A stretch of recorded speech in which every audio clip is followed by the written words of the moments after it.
Welcome to episode 680 of the Entertainment 2.0 podcast, brought to you by thedigitalmediazone.com. I'm Josh Pollard. And I'm Richard Gunther, and this is the show that puts you in control of your favorite movies, music, shows, and games. Richard, it's good to have you back. Yeah, I missed a week, and I apologize. I'm in North Carolina this week, this month. And for the rest of your life, it sounds like. Last month. but work is getting done here. The contractors are moving forward, so that's good, and I'm happy to be back. Yes. We've got a fun show tonight, some interesting topics. The Sonos video device that we talked about just a couple of episodes ago, well, we've got an update on that, and somebody's prediction was right. Some Chromecast out there are broken. That's bad news. On the good news side, Pocket Cast is becoming even more free. You'll have to stick around to find out what that means. And some new reporting about Xbox hardware plans, including a handheld device this year, supposedly, but you're going to need to hear all the details on that. So stick around for that. We've also got some listener feedback to start with, which is going to be really fun. This was sent in from Anthony at entertainment20 at thedigitalmediazone.com. And Anthony writes, "This winter, I've been watching a lot of TV to pass the time, and it's got me thinking, as I scroll past shows I remember you mentioning, what would be your top 10 TV series and or movies?" Richard, this did require a little bit of time for me to think through it and try to remember and ask Jen, what did I leave out and all of that. I don't have 10 in either list. And before we dip into this, I think we should mention the approaches that we've taken. I don't know the approach you took, but he said, what are your top 10 favorites? And so these are just the ones that I really like the most. I'm not saying these are the best movies and TV shows ever. They're just my favorites. Fair enough. Is that the same approach you took? Well, yeah. And because nobody is going to argue that any of mine, certainly not all of them, would qualify as best movies ever. There's no To Kill a Mockingbird in my list of favorites here.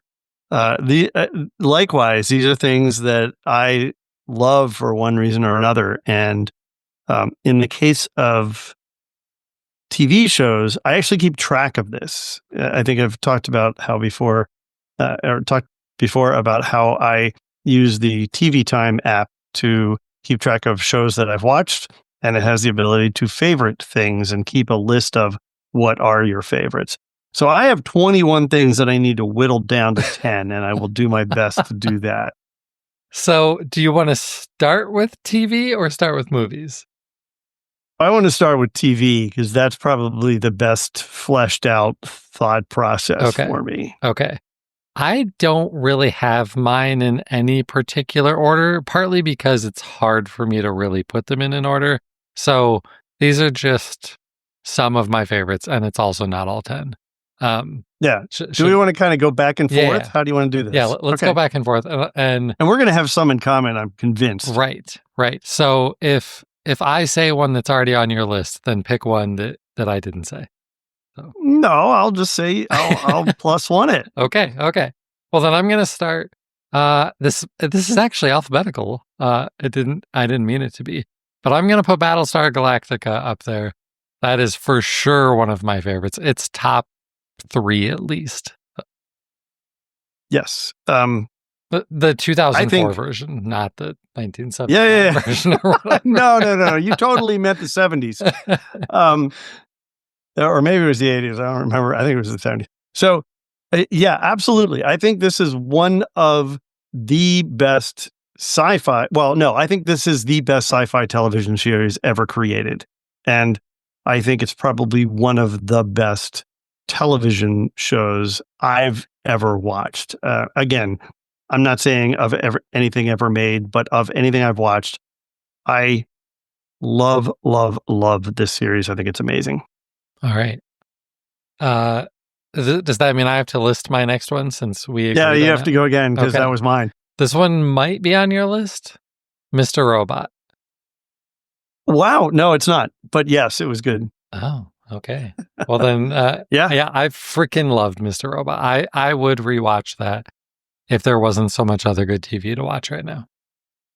Yeah. Cool. Cool. Again, these aren't in any order for me, just like you. And I've mentioned this show before. It is a mini series from the Discovery Channel called When We Left Earth. And it's a 6-part series about the history up to really the shuttle of how we learned to explore space. And it is so well done. It is by far, I can't tell you how many space documentaries I've watched, and it is by far, I think, the best up to its time. It's phenomenal. Nice. That's a good one. This next one might be a little bit controversial, but the first season at least is undisputably great. Heroes. This is. Yep. The rest of the series, it went a little downhill. But season 1, oh my gosh, Heroes was so good. Yeah. I mean, if you can get 1 out of 5 seasons good, right? You're doing an F, but it's okay. It's okay. That first season was good. Whew. All right. I'm going to list one that I know is on your list. The Last of Us. Best TV I watched last year. Absolutely. Or 2 years ago, I think it was now. I would agree that it was the best show that I watched the year that I watched it, which I think was last year. I didn't put it on my list, partly because it's not done. And I'm waiting to see how at least the next season goes. I think I heard from Joe, I don't know if this is speculation or if they've announced it, but it sounds like The Last of Us Part 2, the game, is going to be split up into at least 2 seasons of the TV show. I want to at least see how the next one goes. I expect it to still be great.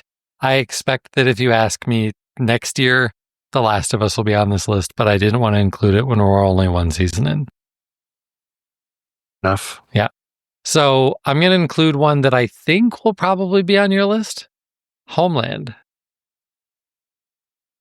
Nope. No? Oh, man. That show was so It was good. great. So it was good. great. I did love it. No, it didn't make it though. Wow. So what did make it? I'm going to counter with Alias. Oh my gosh. That should probably be on my list. Wow.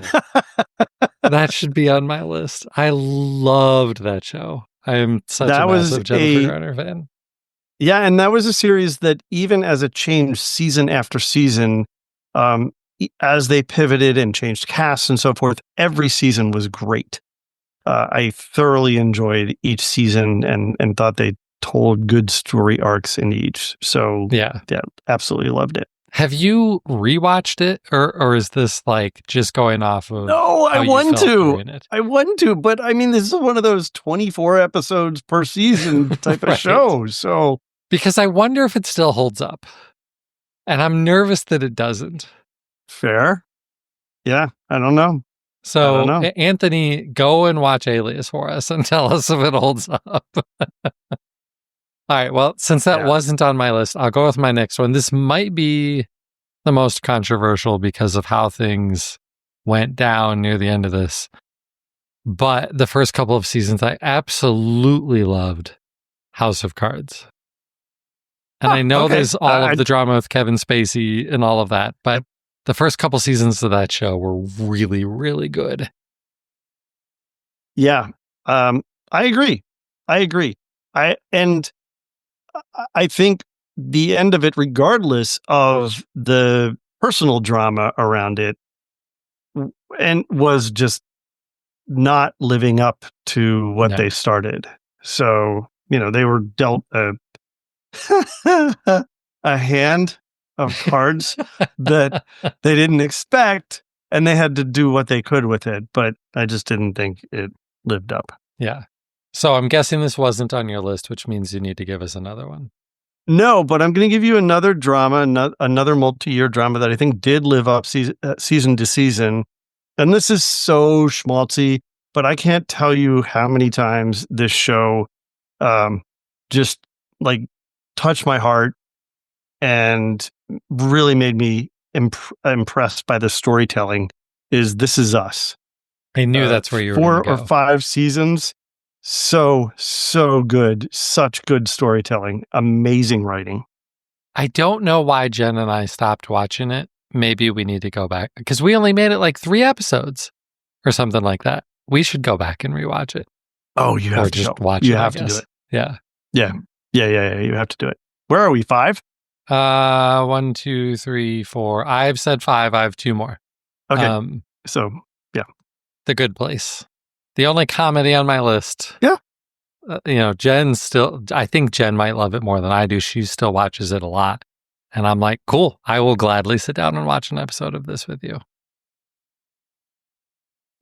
Yeah. That was good. Didn't make my top 10. All right. If we're talking about things that are comedy-like, comedy adjacent, this is trite, but Ted Lasso. Yeah. It again, it was one of those series that just made me feel so good. Not that I was talking about storytelling that touched me before, but this show, I've said this before so many times, this was a show we needed at the time that we needed it. People needed to feel good. It delivered. And even though the follow-on seasons weren't as good, and now there are rumors that there's something coming that may continue the storyline, I thought what they delivered was just great. Yeah. I forgot about that one. I probably should have put it in my list. I am curious if I would feel the same way about it had it not launched during the pandemic. Because you're right. It was the show we needed at that time. It was. I don't know. It was good either way. All right. Yeah. Last one on my list. I do wonder if it's on yours. The West Wing. It's in my 21, but it won't make my top 10. Okay. All right. Well, then I guess give us the rest of your TV list. So I'll counter your Alan Sorkin with another Alan Sorkin that I've watched through 3 times now, The Newsroom. That's one that I maybe should have put in my list too. That show was really, really well done. So what The West Wing did occasionally on their episodes that touched on themes relevant to what was going on now, The Newsroom did all the time. And so it's another one of those shows where you wonder, well, will it seem so relevant years later if you watch it? I've watched it 3 times through. I still get goosebumps when I figure out what it is that's causing the news to go crazy in the first episode. Because you know what's happening. Right. So good. It's just so good. I think it's probably one of his best works and underappreciated works. Also, that first scene. The first scene. Like, I rewatch it from time to time because it's Absolutely one of the best scenes of television ever recorded. Ever. Yep. Absolutely. Okay. I think that was 8. So, oh man, whittling down is hard. Okay. A comedy, number 9, What We Do in the Shadows. It just finished. It was so much fun. As a movie translated into a series, thankfully by the movie's original creator, Taika Waititi.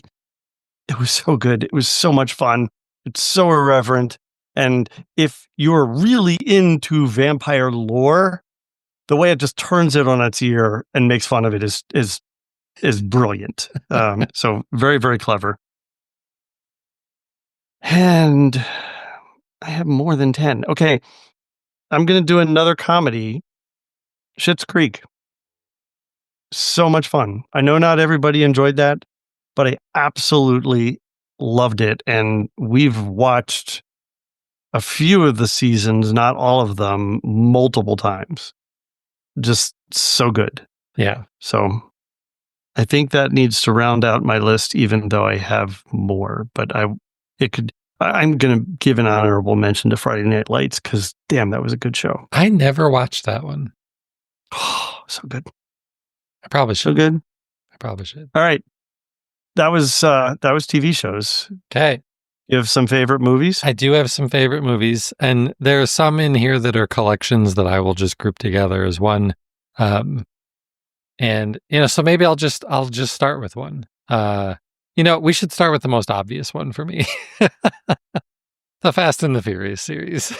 Oh my. Right? Like everyone was waiting for me to say the Fast and the Furious, right? Oh, so let's just get it out of the way. And I'm positive it's not on your list, so that makes it really easy for you to give us. Absolutely not. Wow. Yeah. Okay. We're going back and forth on this. I wasn't prepared for that. Okay. So I have only 4 that I've listed here because this is a hard one for me. I really enjoy movies, but I have a hard time figuring out which ones were the best. And so part of that is which ones that I either remember the most or enjoy rewatching or were most impactful to me in some way. One of my favorite movies that I still to this day remember from college is The Princess Bride. Oh, yes. There's been some recent talk about them possibly remaking that. And geez, I hope they don't, because it's just such a classic comedy. It's so well done. And I don't want someone to ruin it for me. And that's a terrible way of looking at things. And I know I slam people for saying that about other remakes, but yeah, it's wonderful. I loved it. Yeah. Still do. It holds up. Yeah, I remember, I didn't watch this until I was late in high school. And I remember that one of the English classes was reading the book or something. And I was like, that sounds stupid. Like just from the title, like I don't want to read a book about a Princess Bride. That sounds terrible. And then they're like, no. You're going to love this. And I watched the movie and I'm like, oh my gosh, this is amazing. I loved it. I absolutely love it. Good pick. I'm going to go with another collection for my next one. Sort of. The Matrix. Like for sure the first one. And movies 2 and 3 kind of fell off to some extent. I am not one of those people who's like, there was only one Matrix movie. We're just going to pretend the others don't exist. They're not that bad. But the first one is especially amazing. Maybe I should go a couple at a time since you only have 4. No, I added some. Okay. And The Matrix was not in your list, I'm guessing. The Matrix is not in my list. No, it's not. That's sci-fi, so I'll add a similarly mind-bending sci-fi film, Inception. I wondered if that would be on your list. I've only watched it once, and I remember thinking this was just fine. It felt like it had been overhyped to me. Yeah, I remember seeing through to the end the first time and understanding what a friend of mine had said after he saw it in the theater the second time, saying he still doesn't know how it ended. And I get that. Like, I totally get that. And I've watched this movie at least half a dozen times, and I've probably watched the closing sequence dozens of times. And I still don't know how it ended. And I love that about this. I think that's brilliant. So yeah. Plus, I just think it's so visually interesting. Yeah. How is the 4K version? Do you know? How is it? Yeah. I mean, that's what I have. How good is it? It's beautiful. Okay. But you won't be able to watch it off my server because it'll choke. Right. All right. Well, I'll stick, I guess. Well, I'll stick with sci-fi then. I put The Martian on my list. Oh, yes. Yes, that should have been on my list. Okay. Yep. Yep. Yes. A really, really well done adaptation of a book with so much technical detail. And they managed to convey the stress and the angst and the science in a way that didn't seem burdensome. Right. And it didn't seem like stuff was missing. No. Even though a lot was missing. I mean, a lot was missing. But it was necessary to get it onto film. Yeah. Cool. So should I pick another one, or do you have another one for us? No, I have another. So I have another sci-fi one, and it's Arrival. Don't know if everybody's seen this. Amy Adams and Jeremy Brenner. Is that his last name? I think so. Yeah. I love, if you don't know from Inception, I love movies that have a twist to them. And this movie manages to blend time in a way that makes you wonder what the heck is going on. And when it all comes together, it's amazing. Yeah. I almost put this on my list. It was so good. So good. Yep. I'm going to stick with the same actor from the previous movie I mentioned. I'm going to stick with Matt Damon and go back to my final collection, and that's the original Every time Jason Bourne trilogy. Matt Damon. What was the movie with? Was that? What was that? Was that World Police? I think they yell out every time he appears on screen, Matt Damon. Anyway, sorry. Yes. No. I'm going with the Jason Bourne, like the original ones, the Bourne Identity, Bourne Ultimatum, all those ones. I loved those. But they're complicated movies, and my oldest daughter is now getting into more action movies and stuff, and I'm like, but I've been kind of saving this one because, like, you've really got to pay attention and all of that to fully appreciate the Bourne Identity. And maybe now is finally the time to sit down and watch that with her.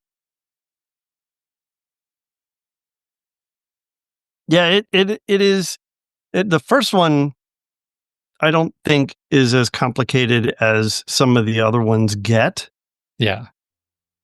Because yes, they threw a lot into it, but I think once they knew that they had you and that you'd pay attention, then that gave them license to make the succeeding stories a little bit more interwoven, whatever. Anyway, yeah. Okay. I don't have any intrigue or action on this list at all. So I'm going for Pixar. So I love Pixar animation movies. I love Disney movies, and I don't have any Disney specific movies on here except for Pixar. And to pick a favorite Pixar film is really hard for me. So I'm just going to say that it's between Ratatouille and Finding Nemo. Finding Nemo because it's just visually stunning. I'm still, every time I watch that movie, I'm blown away by how incredibly immersive the experience was that they created. And Ratatouille, I don't really know why Ratatouille, but every time I watch it, I just absolutely love it. There's so much going on there, and the whole theme of food and appealing to people who are also foodies as well as just the general Disney audience, I thought was pretty clever. Yeah.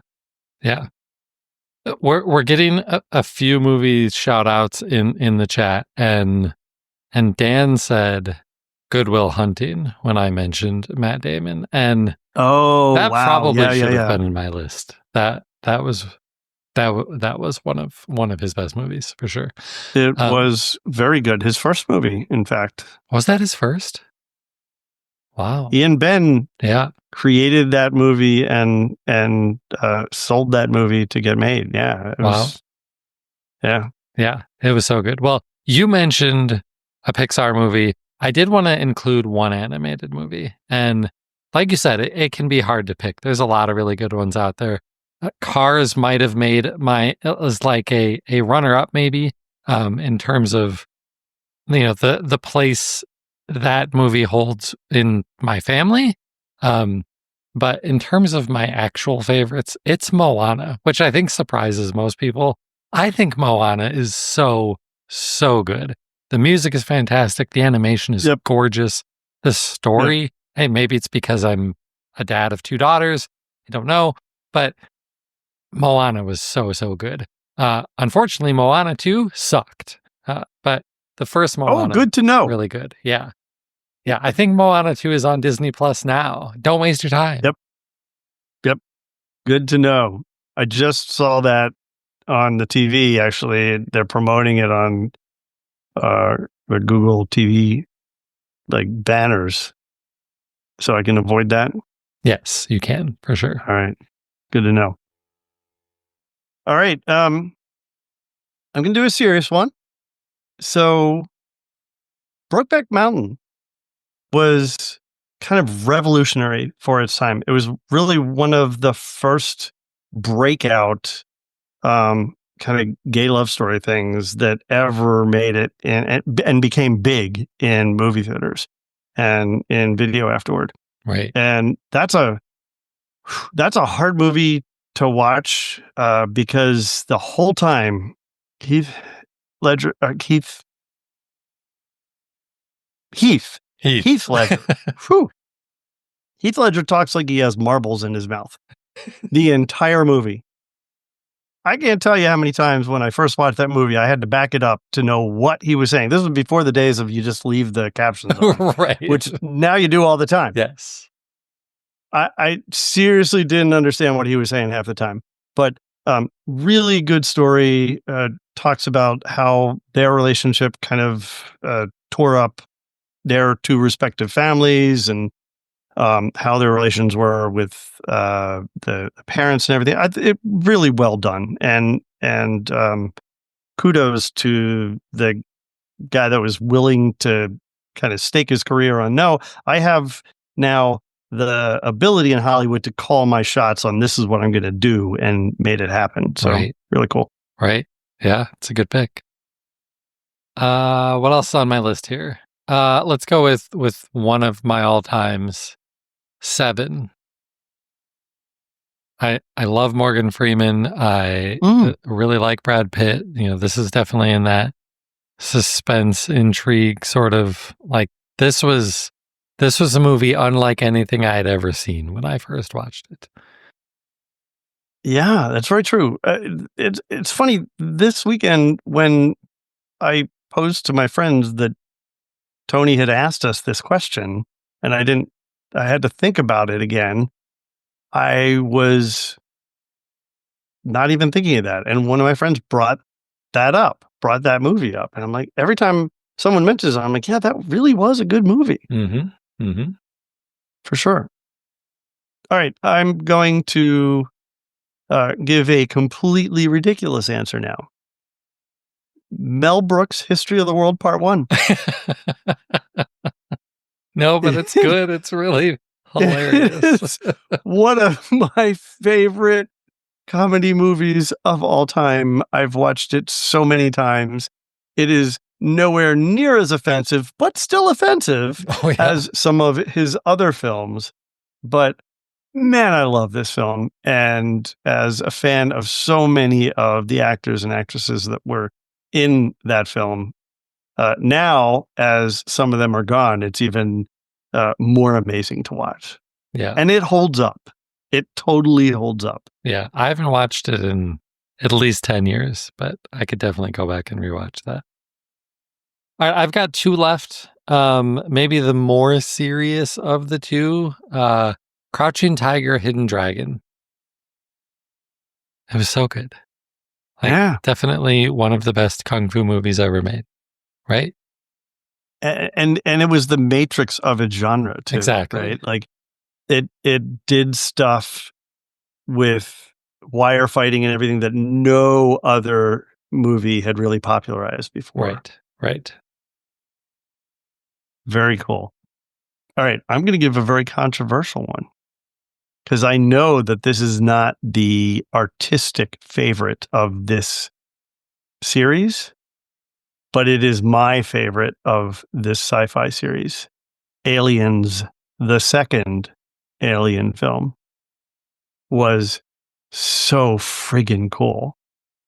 It built well on what the first classic film established, but it popularized that series. And I still to this day enjoy when I catch it on cable or whatever and have occasionally rewatched it intentionally because it holds up. It's a good sci-fi film. And some of those actors are gone now too. Right. Weird. Yeah. We're getting old, Josh. That's for sure. I've actually never seen any of the Alien movies from end to end, and I should fix that. I should really fix that. The first one is truly a classic sci-fi film. And if you were to ask anyone, what's the best Alien film? Most people are going to tell you it was Alien because it was amazing. Yeah. But lots of I people, love the most, when asked, like, name movies where the sequel was as good or better than the original, because there aren't very many, most people will put Aliens in that list. So I don't think your Aliens, pick is that controversial. Terminator. Right. Yeah. Star Wars. I mean, yeah. Right. Well, my last one, it did get a sequel-ish, sort of, somewhat recently, but the original came out when I was a kid, and I watched the ever-living crap out of Top Gun. Oh. Nice. Yeah. Nice. I can't tell you how many times I watched it. I was just watching Maverick the other night here while I was retuning the Atmos sound system after rental guests had, of course, screwed it all up. So, I also enjoyed that movie quite a bit. I don't know that I would put it top 10, but yeah. I don't have another one to add to the list. Okay. That's the best I can come up with for now. Well, I think that's a pretty good list that we've given Tony to go and watch. So completely. Thank you for asking, and hopefully we didn't bore everyone. I hope we made you actually think, because this is an interesting question to ask yourself. And what's also interesting, and I can tell you this from experience, is that it obviously changes over time. What do you bump? What is now more important to you? And it changes as you grow and as your life changes. Yeah. Well, I did not expect us to spend over 30 minutes talking about that, but all right, let's do the news. It was a blast. So we should get into the news. This first story, It's a follow-up. Like 2 or 3 episodes ago, we were talking about Sonos was rumored to be working on a video device. And I don't think we need to talk that long about this story because turns out they've killed it. It's gone. According to The Verge, there was an all-hands meeting today or yesterday where they announced they're killing this device. They are not working on video, at least for now. Sonos, just don't. Just stick with audio, please.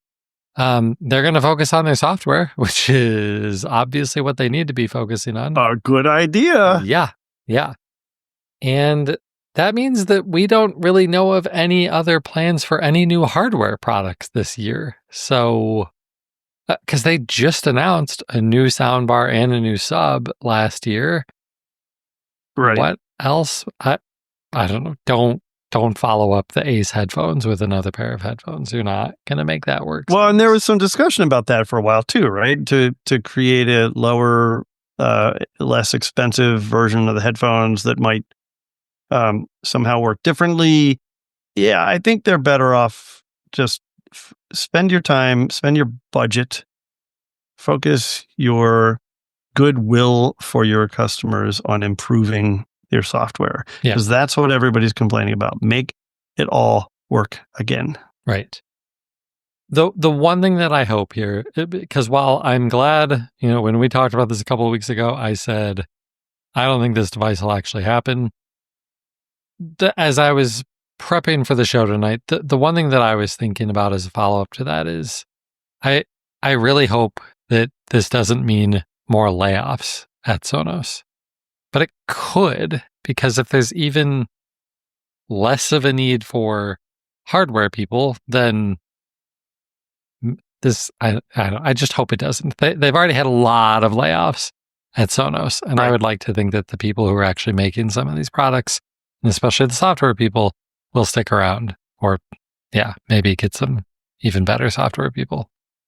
Well, and also if you had focus on an innovation project, right, then you're a good candidate to be thinking about ways that you can innovate with your audio, ways that you can innovate with your existing product line. So I'm hoping that they really repurpose the staff and the energy that they were frankly, wasting toward this video sideline project, and refocus get everybody thinking back about audio. Yeah. All right. Well, our other video story for the week is just all around bad news, really. And that is that if you're using an older Chromecast device, a second gen Chromecast or Chromecast audio device, it's probably not working this week. They're just kind of not working across the board. If you try to cast to them, you will get an unknown device error. And maybe the one bright spot is Google has acknowledged the issue and they're working on a fix, but it's not out yet. So that stinks. Now, I don't know, maybe the other good news is that they're even spending the time to fix this, because these are old devices. These came out in 2015, and Google, not exactly a history of supporting things for long periods of time. So the fact that they're still supporting 10-year-old hardware is kind of awesome. But you have to keep in mind that this is a line of products that they haven't really, what's the right word? They haven't updated all that frequently. I mean, this is the Chromecast and second gen Chromecast. And then there was the Google TV device, and now there's the Google TV box. There's been 4 versions total. Yeah. Right. So I think people who, and I think Google wisely understands that people who kind of grew up with Android and Chromecast really like Chromecast.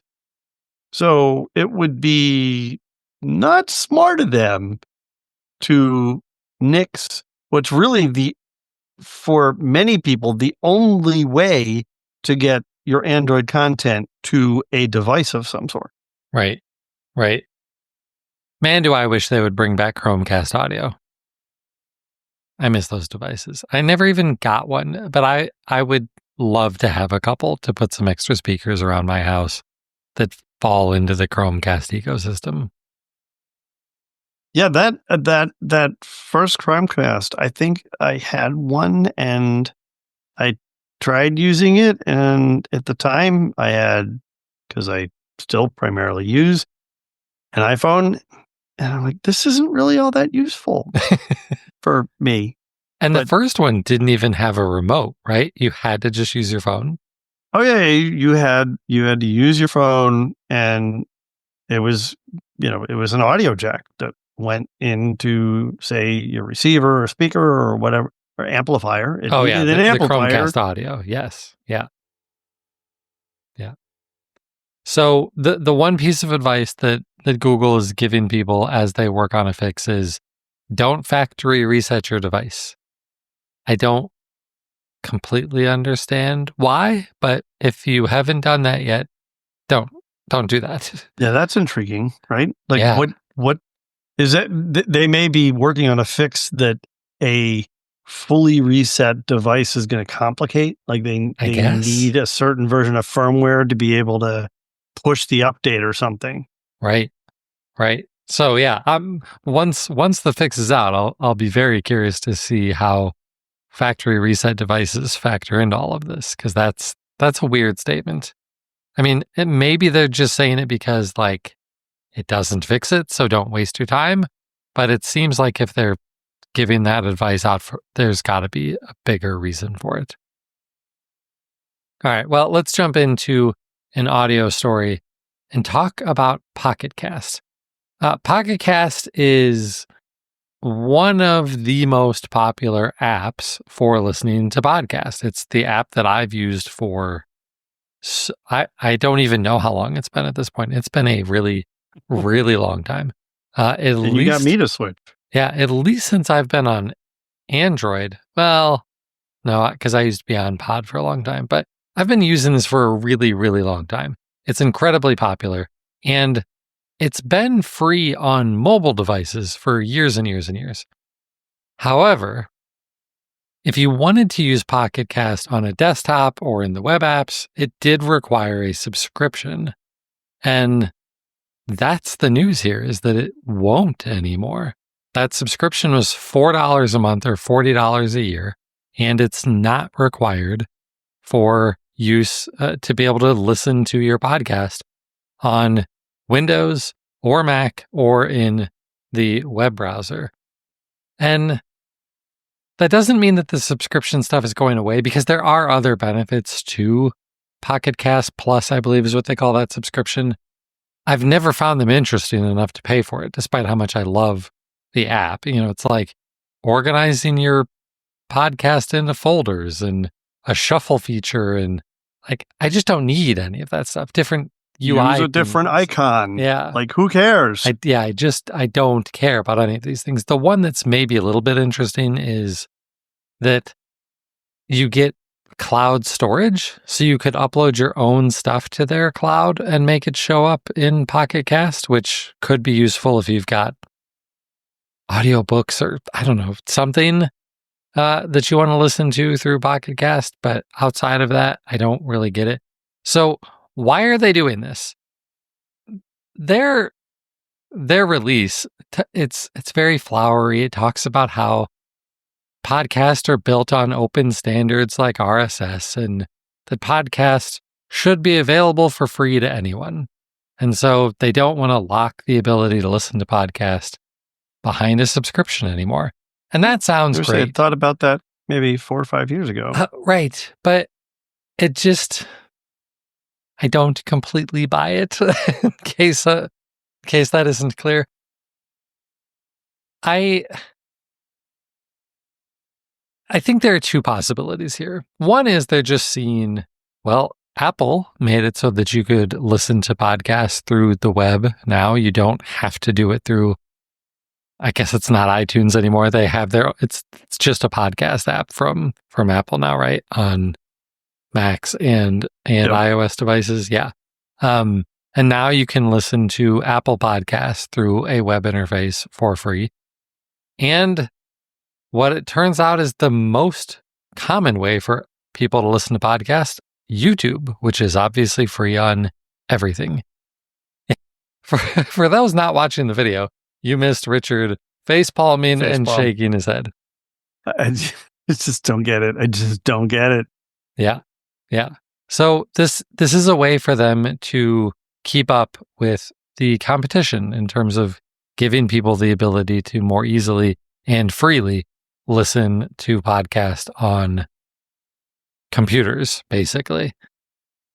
The other thing that I worry about, though, is, Pocket Cast is not an independent thing anymore. They were bought in 2021 by Automatic, who owns, at least at the time, owned, I'm blanking on it. They had WordPress.com and Tumblr, I think. And I have not been keeping up with Automatic and what they still own and what they don't and how they're doing financially. But this move kind of feels like the move towards, we're kind of done with this. So we're going to, this is one step closer to just saying it's all open source. If you want it, you can keep it, but we're not going to put anything else into this. And I really hope that's not the case because it's a really fantastic app. Yeah, I agree completely. And some interesting history there that I think either you forgot or maybe the reference we're using forgot. But at one point in time, Pocket Cast was owned by Public Radio. There was a consortium of public radio groups that had purchased it and probably thought that it was the best way to potentially build a podcast base for public radio content. And there is a whole lot of good public radio content on podcasts. And then ultimately got sold to Automatic. This to me seems like strategic backpedaling. I never understood the reason for limiting access through the web. If anything, it feels like they're kind of cutting their own throats there. All their competition that ever offered web content offers that web content for free. Their biggest third-party competitor is Overcast, and that has had a web player from the beginning. So for them to not allow this basically means that for me to share content from Pocket Casts, the only way you're going to enjoy it is if you also have Pocket Casts. And that's just dumb. Right? Like they should allow me to share that, hey, I use Pocket Cast to listen to this show. You should listen to this show. And then you see it come up on a Pocket Cast player. And you're like, oh, well, that's kind of cool. Maybe I'll find out more about Pocket Casts. That wasn't available to them. Right. Which is just, unless you paid for it, which is just ridiculous. Yeah. I mean, I use Pocket Cast every single day to listen to podcasts. And if I have an episode that I want to share with somebody, I go and I find it on Spotify to share with people. Right. I would go to Overcast and look for it on Overcast. So, yeah, I think this is a good move. And, there is value for people who want those additional features. One of the things that I can't do and that they're still keeping out of the mix here, and I think it's smart, is that you can use your Apple Watch to listen to podcasts through Pocket Cast, but you have to have their Plus subscription. You can't just do that as part of their normal subscription. Downloading the file to your watch and then listening remotely offline is something that requires that additional capability. And that would be interesting to me, but I mean, Josh, you know how I feel about subscriptions, right? We've talked about this. a time or two. Yeah. So I guess as a reminder, if you're not listening on Pocket Cast, go and check it out because it is a really, really fantastic app with lots of features like trimming silence from podcast and things like that will legit save you time. Things like audio normalization and stuff. Like there's a lot of really nice features that it has that just makes better use of your time if you're listening to a lot of podcasts. So definitely go and check out Pocket Cast on any device now for free. Okay, last story for this week, and that is a gaming story. And this is from Jez Corden over at Windows Central. And he wrote this as having some exclusive news about Xbox's hardware plans this year and going forward. And it's really kind of broken up into two main areas. The first one is, and you wouldn't get this by reading the headline, because the headline is very clickbaity. But the reality of the story is that Xbox is working with a third-party OEM to make some sort of Xbox branded handheld. And I want to say that even calling it Xbox branded, I'm not entirely sure that I believe that that's true. I think that what's more likely to be the case is that Microsoft is working with an OEM to partner on the software side and to suggest that they have an Xbox guide button on this thing. But I don't buy that it will actually be Xbox branded. Yeah. So, well, I mean, think about it this way. I mean, think about the history that Microsoft has with media devices. And somehow they always manage to corral HP into being the guinea pig for releasing the latest and greatest new media idea that they had for PCs or mobile devices or whatever. And it would have a Microsoft logo on it, but it would be an HP device, clearly. Right. That's what this could be in the gaming sphere. Yeah. Well, and Tom Warren from The Verge, he has his own insiders, and they say that it's Asus. I think this will be an Asus device. This is not going to be branded an Xbox device. But I do expect it to have some updated Xbox-ish software. And that's not even really that like big and breaking news, because Xbox had representatives at CES on stage with Lenovo talking about how this year they're working to bring Xbox and Windows closer and closer together. And this is where it makes sense to do that. So I do expect us to see a handheld device released by an OEM this year with some better Xbox-ish software on it that makes gaming on a Windows handheld a much better experience. I just don't expect it to be Xbox branded. I also don't actually expect it to be that fantastic or that big of an upgrade from the other devices that are out there, mostly because the hardware is not advanced that much this year. The new generation of the Ryzen chips are not that much better than last year's. The new Intel one that we talked about with the MSI device last week, it's better, but like it's not groundbreaking. It's not that big of an evolution. So as long as this is going to be software that will run on other Windows 11 based handheld devices, like that'll be good enough for me, but I would kind of miss out on potentially having that Xbox guide button. So that was one half of Jez's story.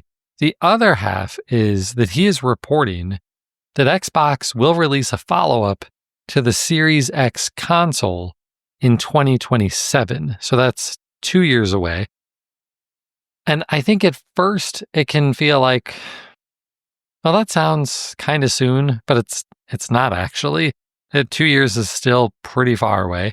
And the bigger question is, well, what does this actually mean? Is this sort of like when during the Xbox One life cycle, they released the Xbox One X, which was a more powerful version of the Xbox One, but it was still that same console generation, similar to the PlayStation 4 Pro, and then what Sony did this year with the PlayStation 5 Pro.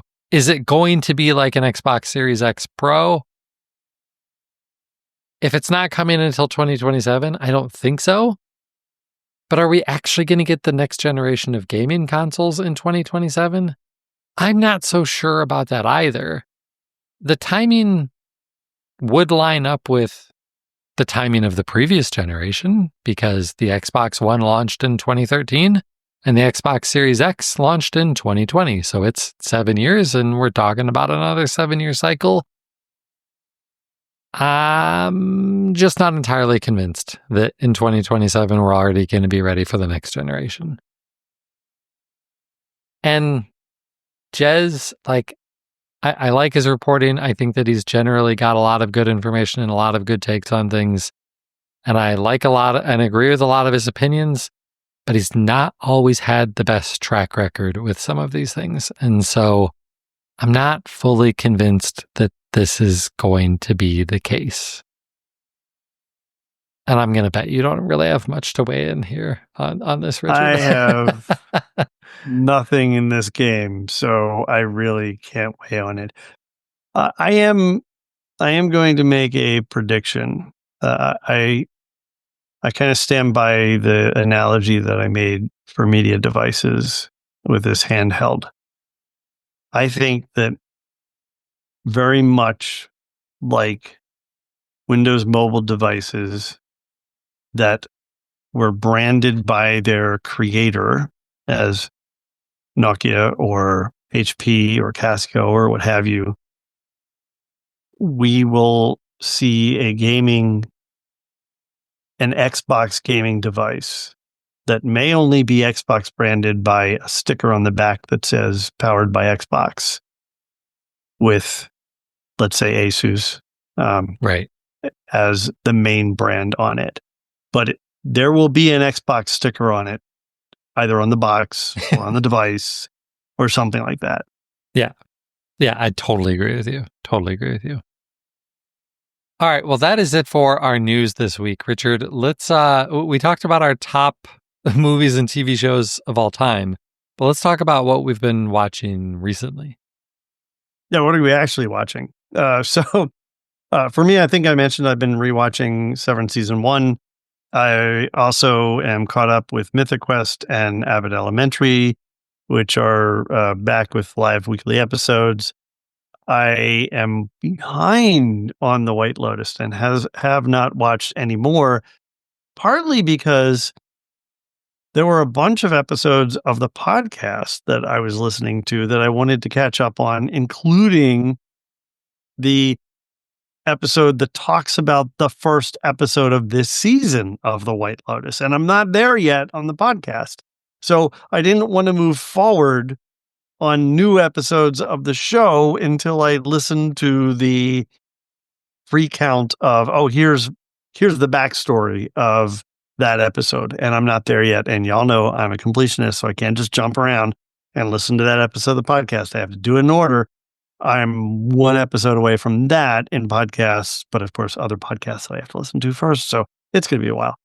And I did mention that I believe before that with friends that were down here with me in North Carolina a couple weeks ago, we started rewatching The Bear because they were interested in that. They're a bunch of foodies.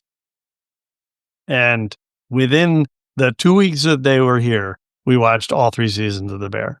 And wow, I'm glad I rewatched it. I forgot how incredible and insane and fun and insightful this show is. I completely loved it again.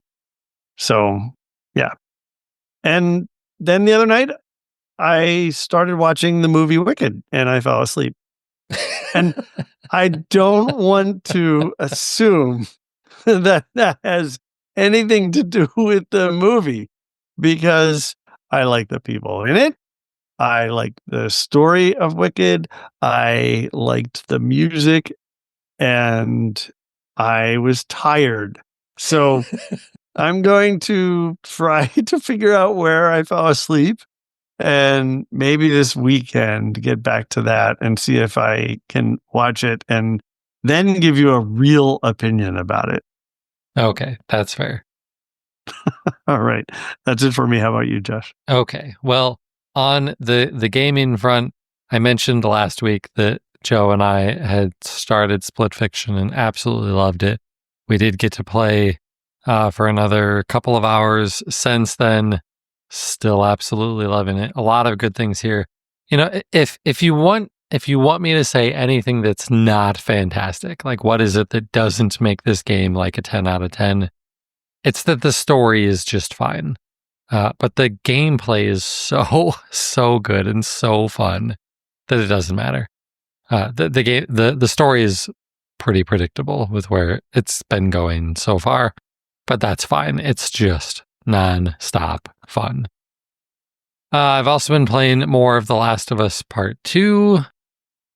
I don't know. I don't really want to say much about where I am because I don't want to even give the possibility of any spoilers for anybody else who might be playing through The Last of Us Part 2. I don't know. I guess I'll say that I'm still in Seattle, but I don't know if that's going to be true for a long, long time. But yeah, it's still really good. It's not like it's going to stop being good. It's The Last of Us.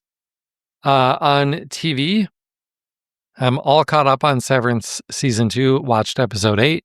It is, without a doubt, the worst episode of Severance they have ever put together. Oh, wow. If you want to save yourself an hour, DM me. I will give you the 5 minutes of information that was actually useful out of this episode. Maybe maybe watch like the first 2 minutes just to see the absolutely stunning location where they recorded this. But don't waste your, like, it's not a good episode. It's not a good episode. But I could give you the information you need in a tweet if you need that. But it would have to be a DM because I'm not going to spoil things for people. Paradise, we watched the season finale of that. I didn't completely love the way the season ended. It felt like, I don't know. Like, it's hard for me to even say why I didn't like it without it being a little bit spoilery. I expected a better resolution to the primary part of the story than what they gave us. But it's still a really great show. It's obviously going to continue into a really interesting season 2. Overall, still really like Paradise. Just didn't love the answer that they gave us in the season finale. So has that been renewed for sure? You know, I guess I don't know for sure, but with all of the hype it's been getting, I can't imagine that it won't be, or it hasn't already. Okay. Yeah. I've watched a little bit more of The Pit with Jen. It's a really good show, as long as you can deal with some really, really gross medical stuff. I watch it with my hands over my eyes a lot. Yeah. I mean, dude, I don't even like needles when they show an injection on a TV show, right? You know? Right. Yeah, Jen can watch some of that. And so I'll be like, just kind of glancing at like a corner of the TV maybe. And she's just like, yep, don't look yet. Nope, don't look yet. Yeah. And then still watching a little bit of For All Mankind. My running's been thrown off by some minor injuries. I'm hoping they're minor. I think I'm about back to full steam again there. I think I'm like 3 episodes in, maybe 4. I'm not very far into it yet, but I'm sticking with it, Richard. Stick with it. It gets the more that the timeline that they're telling diverges from the timeline of our reality, it gets more and more interesting. Okay. I gotta say, I think it was episode 2 where they're like, "Oh, damn, the Russians beat us to the next thing," and I'm like, "Really? This is the big surprise next thing?" Like, I don't know. It didn't feel like that big of a next step, but obviously they took it in a big next step. Yeah, I mean, and those events kind of set up the premise for everything that follows. It's the butterfly effect. So yeah. I have an idea of where it's going and how that ties into something else, but yeah, so it's good. I'm gonna stick with it. No books, because I've had so many podcasts and other things to listen to lately, so no books for me either. So that's gonna do it for what's going on in our entertainment centers and basically for this show. If you would like to send us some great questions or feedback, that email address again was entertainment20@thedigitalmediazone.com, or you can find us on socials. I'm at Josh Pollard on Twitter and Blue Sky, DigiMediaZone for the site on Twitter. Richard is Richard Gunther on Mastodon and richardgunther.com, I guess, on Blue Sky, sort of, sometimes. Yep. And there's also a Richard Gunther on Blue Sky that mimics repeats what I'm talking about on Mastodon. I don't even know how to tell you to find it, except look for Richard Gunther. All right. And we recorded, if you're listening to this on Pocket Cast or in some other audio device, we did record this one live on Twitch. Follow us on Twitter or socials to know when we're doing those shows live, or just follow us on Twitch and it will notify you. And if you're curious to see the video podcast, then go hit up our YouTube channel and subscribe to us there. So that is going to do it for episode 680. He's Richard Gunther, and I'm Josh Pollard. Thanks for listening to Entertainment 2.0. Adios. Goodbye.